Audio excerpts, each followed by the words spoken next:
Welcome to Around the Pacific Northwest. I'm Grant Goodeve. Today we're going to visit one of the crown jewels of Puget Sound, San Juan Island. And what better way to arrive in style than on a Kenmore Air seaplane leaving here from Seattle's Lake Union. The flight north gives spectacular views of the San Juan archipelago, 172 islands. But today we're going to visit just one of them, San Juan Island itself.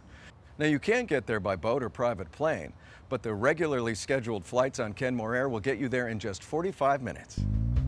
So Tony, how old is this plane?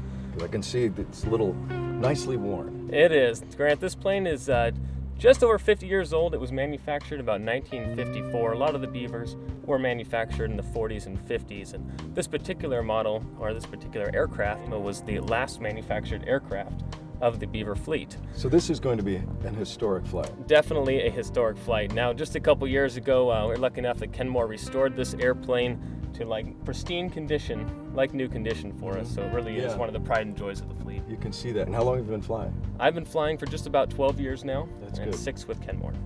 Oh, excellent. Okay. Well, you're a young man. I thought maybe you've been flying for a week or two. But that's what they think, man.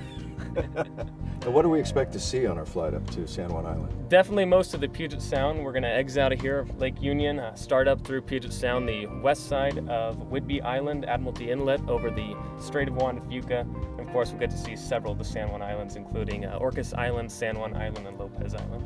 We'll try and stay right about 1,000 feet, give you the best view possible of all over, and great weather going up. Located in the far northwest corner of the United States, the group of islands in the San Juan archipelago are split between the Canadian Gulf Islands and the U.S. San Juan Islands. There are over 450 islands in the entire archipelago, but fewer than 1/6 of them are permanently inhabited. The name San Juan was given to the islands by the Spanish explorer Francisco de la Liza, who charted the islands in 1791.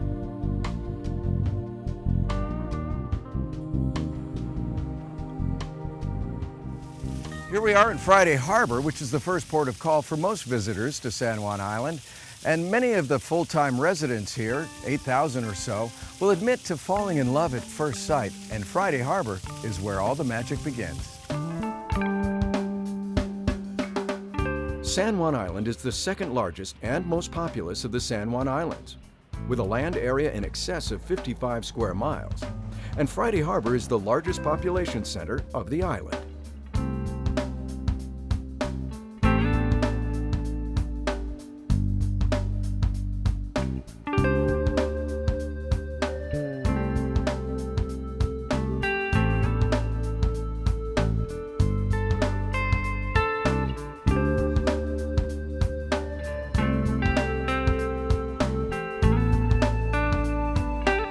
The islands are so rich in wildlife that you might not need to stray further than the harbor docks to find something of interest.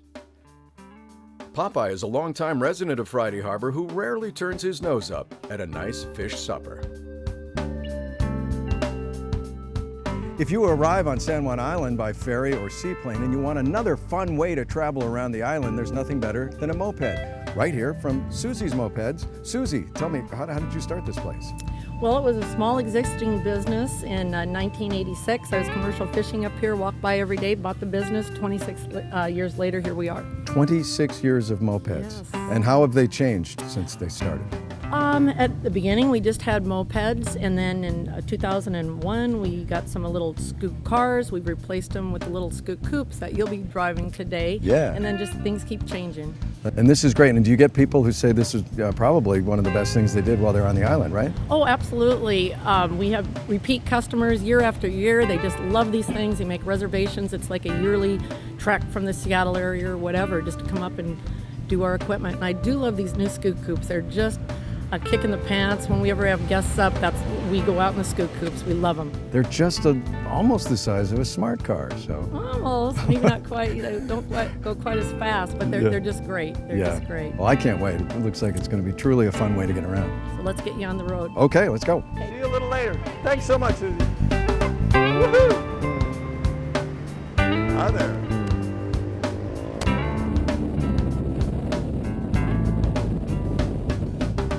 Here we are at Lakedale Resort. They specialize in family camping trips. You know, family camping around the campfire. Yeah, arguing about who's gonna put the tent up. Let's go in and see Carl Bruno and find out more about it. There he is now. Hey Carl, it's Grant. You like my car? I know, I'm so hip. I'm so hip, I'm embarrassed. Woo. We're here at beautiful Lakedale Resort, and I'm here with Carl Bruno, who is the general manager. This really is a stunning place, and one of the things that you feature here is family camping. Can you tell us something about that? Absolutely. There's numerous activities that happen here on the property, and of course the lake would be one of the prime features. The kids can swim, they can fish. We load the lakes with trout and bass every year. You can get on a paddleboard, you can get into a canoe, you can get into a rowboat, and then we have children's activities that happen every day as well. So we're very family friendly. But you also have accommodations for all sorts of other guests. And what kind of accommodations will they find? Because there's a variety here. There is a variety. So starts with our general campground area that has 77 campsites. From there we step up into what we call a canvas cabin, and the canvas cabin has an actual hardwood floor, has a real bed, nice. And has a lot of the comforts that you might find in a home. The next step up is a canvas cottage that is the same as the canvas cabin, however it has a full bathroom in it as well. Excellent. There really is a wide range of accommodations here at the resort, including these gorgeous log cabins, as well as the main lodge itself that has all the look and feel of a luxury getaway. It has 10 guest rooms, 1 suite, and it's a very quiet environment to be in. Another feature here is a beautiful place for a wedding. Yes, as you can see, and far out in the distance there is what we call the point. Mm-hmm. And we have ceremonies out there regularly, and guests can come back to this lodge right here on this deck and have dinner and or their receptions here. One of my favorite destinations on San Juan, Roche Harbor, is located just down the road from Lakedale. So a quick scoot in my coupe, and I was there.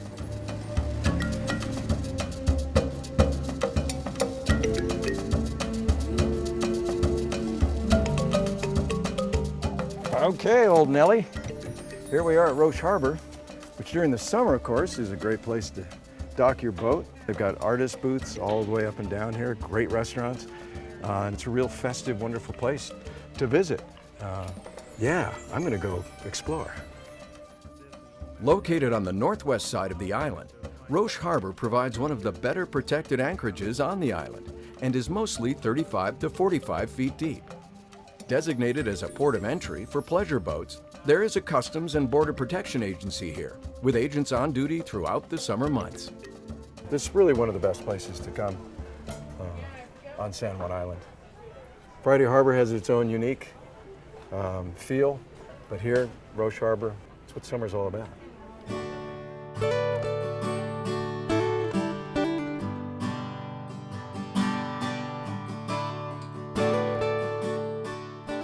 Snug Harbor Marina is an ideal stopover for boaters and fishermen. It's located in sheltered Mitchell Bay, and it's one of only 2 marinas on the west side of San Juan Island. It's also very close to great whale watching, fishing, and crabbing. Now, the marina holds about 50 boats of varying sizes. It's great for year-round moorage, and the helpful staff will keep an eye on your boat while you explore the island.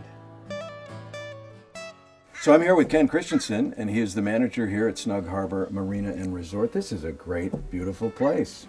Yes, it is. We love it. I think we're actually sitting at the picnic table in what must be The a new cabin? New Panaboat 2-bedroom. How many of these are there? There are 2. The new ones. Mm-hmm. And then the older ones, there's 2 also. 2-bedroom units with 2 twin-size beds and a queen-size bed. And then, of course, you have your pull-out couch in the living room. Right. Sleeps 5.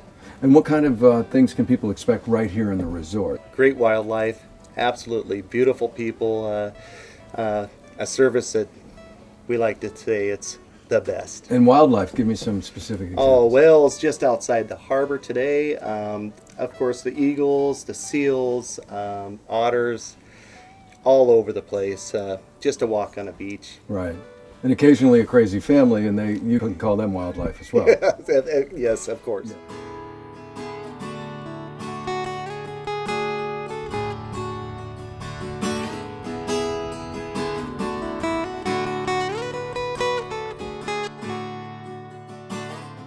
The San Juans seem to attract artists from every genre, and some of the finest artwork you'll ever encounter is right here in the Pacific Northwest. Even if you don't create art yourself, I'm sure you will appreciate some of the amazing regional art, and you can find it right here at Waterworks Gallery in Friday Harbor. I'm going to go talk now to its owner, Ruth Offen. Welcome to my gallery. This gallery has been on San Juan Island in Friday Harbor for 27 years, which is really pretty amazing. And I showcase kind of artists from British Columbia, Washington, Oregon, and Friday Harbor when the artwork is available. I mount 8 shows a year here with invitation, great website, and we're all about showcasing the best of the island in a very relaxed environment that's beneficial for art. The great advantage of being up here in the country rather than the city is I don't have to pick a specific type of genre of art that I have to show. Right. I can go from abstract to landscape, you know, and everything kind of fun, punk in between. So. And what does seem to sell or be the most popular year after year? There is no such thing. Well, see, I would think maybe landscapes, but not necessarily. Well, I think people have liked landscape over the years because it's safe and it's tried and true. But once you've lived within a landscape, after a while you might actually want to take a chance on a painting that might have some forms that you understand, but it's a little more abstracted, because I think with abstract art it allows your mind to wander a little bit more. It's not so site specific, right, and it can be a little bit more exciting. But again, it depends on what you fall in love with, because art is falling in love with something. How affordable is this for the average tourist to Friday Harbor? Well, most people are actually really delighted when they come into my gallery because, again, I like to use the word accessibly priced. So we have some wonderful works on paper that start at like $60, and we have a lot of fabulous paintings that are in the $2,000 to $5,000 price range. And we kind of stop about $15,000. It just depends on what you're looking for and what kind of collector you are. But that's great. You have a wide spectrum. Have to. That's wonderful. Well, you've got, this place is just full up. It's beautiful. It's a great location. You got everything going for you, Ruth. Why, thank you. Yeah. I mean, you need a little personality, but no, I'm just kidding. Kayaking is the fastest growing sport in the country and immensely popular around the world. But here in the San Juans, when you go kayaking, watch out for the whales.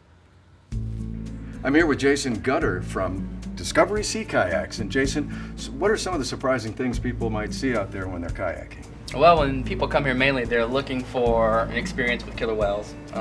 We also have lots of harbor seals, and every once in a while we get a big surprise when a humpback comes by. And so the whales is really one of the key themes, and when people call up, they say that's why we want to do it, or do they discover that that's something they can do once they get here? It's a mix. Yeah, a lot of people do know San Juan Island is a destination for seeing orca whales. And in the same rights, a lot of people show up and they're like, what are we going to see? And when you mention whales, they seem very surprised. And how close can they get to them? Oh, well, we try to maintain distance from them. There are regulations that we follow to not disturb the animals. But once we're on the water and they approach us and we're inshore, we do the best we can so they can't have close encounters with these animals. Right. And you say you also see what other kind of animals out there? We see everything from harbor seals, stellar sea lions, lots of different seabirds. It's just, every day is different. Some of the most beautiful waterfront properties in the Pacific Northwest are found right here on San Juan Island. We're going to go into Windermere Realty here and talk to Gary Franklin, who's going to tell us more about it. Well, Gary, obviously when we fly over, we see some great waterfront properties. We also drive by some. Of course, some we can't get to. Tell us about the array and the range of waterfront properties here in San Juan Island. There's a lot of waterfront properties here, Grant. They range in price from $370,000 on up to $6.5 million. And you're right, a lot of them you can see pretty much only by air. When you're driving around, you'll never be able to see the full spread of the waterfront property without seeing it from the air or from the water. Right. And how old are some of these? Older, newer? Is there a range there? Boy, some of them date back to the early 1900s. They're just vacation cabins that people, mostly in King County, Seattle, have used as their vacation place for years for their family. Some are brand new, and people are building right now on the waterfront. Each part of the island has its own almost ecosystem and little weather patterns. On the north side of the island, it's a little cooler, but you've got a great view of the north of orcas and a lot of ship traffic. On the west side of the island, you'll see more orcas. They go by there a lot. There's more sun down there. Then in the town area, of course, you've got the Friday Harbor, you've got Brown Island or Friday Island right off the ferry landing there. Up at Roche Harbor, there's a ton of boat traffic up there too. So each part of the waterfront of the island will have a different ambiance to it. A lot of people don't understand when you move to an island, it's not just, you don't just have city water and sewer hooked up to your house. A lot of the houses on acreage have their own wells, and you want to make sure the wells are high producing, they're on septic field. People don't generally move up here for their work. They move up here because they make a conscious decision to live in this piece of paradise, actually. A lot of people are retired now.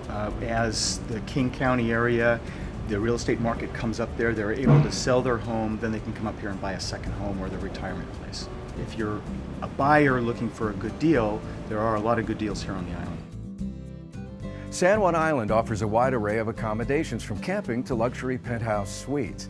These days, I lean more towards the luxurious lifestyle, so a couple of nights at the Island Inn, Friday Harbor's newest and greenest hotel, sounds perfect. Let's go in and talk to Scott Hale, the Chief Experience Officer. So Scott, tell me about all the different rooms you have here. Sure. Well, we've got two levels, sea level and sky level. So on the sea level, you've got our Euros and suites. Euros are small, compact guest rooms with a shared space that you'll have a view from the shared space, not from the guest room. Suites are great. They're medium-sized accommodations. They go from 350 up to 550 square feet. They will offer views. Most of them will. And our penthouses start at about 750 square feet and go up to about 1,500. So those will have the best views, beautiful balconies like this one, and also rooftop decks. Guests so far have been amazed, so we're happy about that. The experience has been fantastic. The reception's been warm, and we're just as excited to host them as they are to stay with us. Thanks for joining me on San Juan Island today. As you can see, it's a fantastic destination any time of year. And be sure to explore more of our website for exciting and interesting stories about life in the Pacific Northwest. Check out our Around the Pacific Northwest magazine. The next issue will be out soon. We love showing you around the Pacific Northwest.